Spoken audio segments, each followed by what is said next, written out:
The city of Los Angeles is begging landlords to subsidize housing for new police recruits. But at the same time, the city is spending $837,000 to house a single homeless person. I'm Tony, and this is Real Estate Investing and Landlord News. All right, so I have a interesting article coming out of Los Angeles, and it has to do with the super duper high housing costs in the city. So the city of Los Angeles has found that, hey, they're having trouble recruiting new police officers because it is too expensive for them to actually live in the city off of the salary that they're paying. So what they're doing is they're asking landlords to, hey, just take a loss and, you pay money out of your pocket and allow our new police recruits to live in your building. And I'm not opposed to them asking, but then I look at the other parts of their budget and I see that, hey, I covered an article just a little while back where they're spending up to $837,000 to house one homeless person.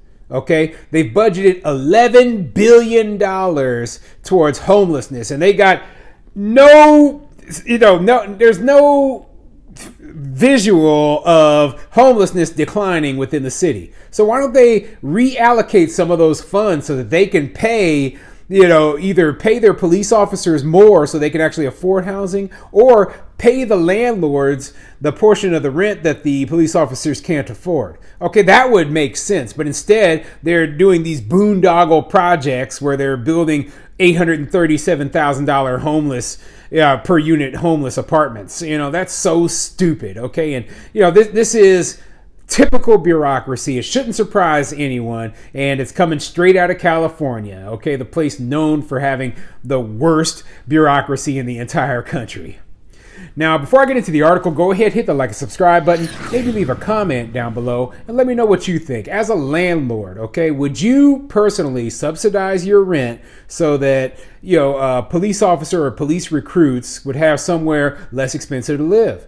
Now, this is a serious question because I've heard of programs before where off-duty police officer will be given subsidized rent to live in an apartment complex, but they have to kind of act as like the apartment complex's security guard. Now, I don't know if that's going to be the case for new, recruit police officers in Los Angeles, or if that's what they're asking. If that's the case, then that might be a good deal. Having a actual police officer living on the complex and then performing some sort of security duties with their law enforcement authority, that could be a good deal for some landlords. But if that's not the case and they're just asking us just to, take the loss and then the guy can live there for cheaper than everyone else, well, I don't see very many landlords wanting to do that. I mean, maybe some. I'm pro-police, obviously, because I'm a law enforcement officer myself.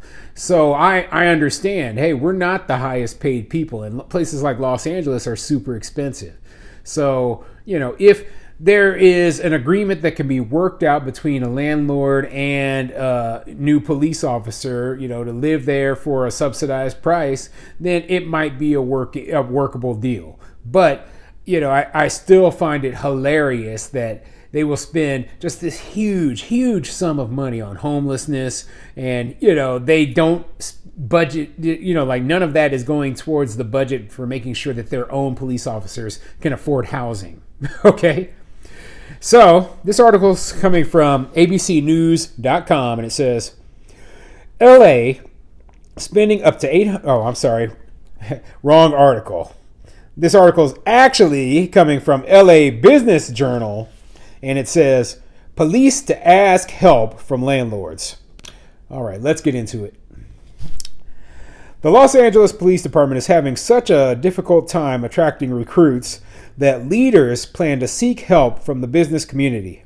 Specifically, LA landlords will be asked to voluntarily subsidize apartments for police recruits for 2 years. That way, those incoming officers can afford to live in the city as they go through their 6-month training and then get rooted in their career. A housing initiative is what we're forming, Police Chief Michael Moore said. A second part of the plan calls for seeking donations from the business community, individuals, foundations, and others.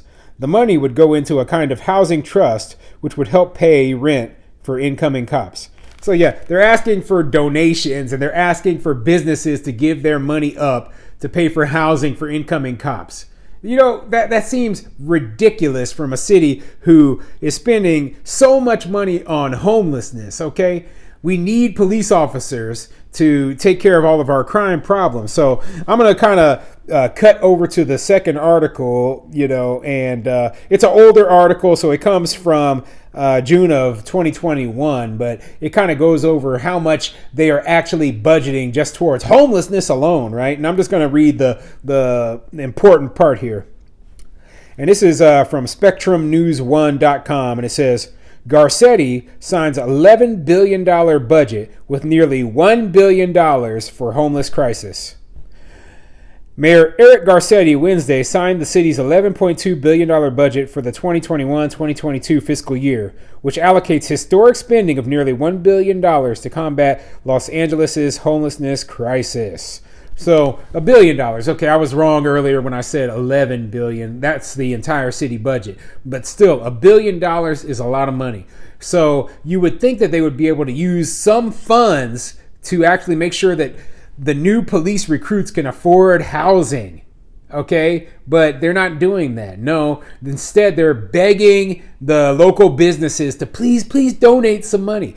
You know, for all their other pet projects, they will use taxpayer money all day long, you know. But when it comes to police, all they want to do is cut police budgets. And you see what the result of that is. Higher crime, okay? Less police officers want to work there. And, you know, less police officers are going to work there because of these super high housing costs. So it would make sense if they tried to, you know, use some of this money to subsidize the housing costs instead of begging the local businesses or begging landlords to to subsidize the housing, you know. But like I said, if a landlord is willing to do this and it works out to be mutually beneficial, then I've got no problem with it. My issue more is with the city itself. You know, they basically, they don't know how to budget. They don't know what really is necessary and what's not. And they get all this money for the homeless, right? And they can't fix their homeless problem regardless. That's just the truth of the matter. So that's why I hate it. So let me get back to the original article, and maybe they'll have more details about this program.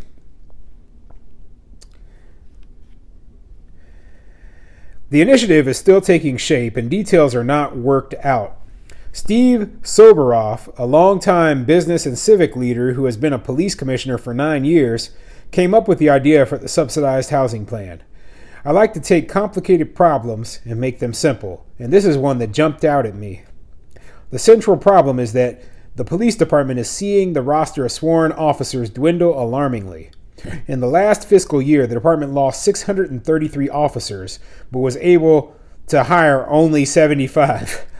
Moore said. The department stood at 10,100 officers before the coronavirus pandemic, but is down to 9,400 now. Yeah, a lot of officers, they just left, okay? And, you know, that's retirements. That's people who don't want to work in law enforcement anymore. That's people who, you know, for whatever reason have left the department. Now, this is happening all over the country, and especially, you know, if they're comparing before the coronavirus pandemic, you know what also happened in the summer of 2020? There were riots throughout the entire country. Police officers, good police officers who really cared about their job, did a great job. They got thrown under the bus and treated like criminals. And a lot of them just said, hey, I don't want to deal with this anymore. I don't want to deal with people hating me because I'm trying to do my job, or people, you know, seeing what I do, judging it incorrectly, and assuming that I am, you know, a racist or whatever, okay? A lot of police officers just don't want to do that. So that is why they're leaving. And it's going to be hard to replace them. It is, you know. I don't blame anyone for not wanting to work in law enforcement right now. It really takes a certain kind of person. You know, I'm one of those people. That's why I know that it is not for everyone. You know, especially when you are a rookie on the police force, it's going to be pretty bad. You're going to get sent to all of the high profile, awful calls, the domestics, the shootings, the gangs, all of that dangerous stuff you are going to have to deal with. And meanwhile, you're going to be working, night shift probably. You're not going to have weekends off. You're going to work every holiday. This is what all rookie law enforcement officers do. I did it. It was awful. But, eventually they get to the point where, hey, we are doing okay. And after a few years, after you get off of the bottom rungs of the pay scale, they might actually be able to live in Los Angeles. But when they're starting off, it's going to be very difficult, especially with those super high housing costs. Okay. And, so this situation, it was created because, simply put, they didn't allocate I don't think the officers in LA get paid enough, okay, to be able to afford the housing there. They should be getting paid six figures as rookies, honestly. I mean, yeah, that might sound crazy, but look how expensive that place is and tell me that you don't need six figures to be able to afford to live there. Okay. The second issue is they shouldn't have begged landlords to subsidize this, but if their officers couldn't afford rent, they should be using tax money to help pay to subsidize the housing for rookie officers. So yeah, ridiculous situation, and we'll see what comes of it. Like I said, if you're a landlord and you're interested in this sort of thing, good, and I hope it works out.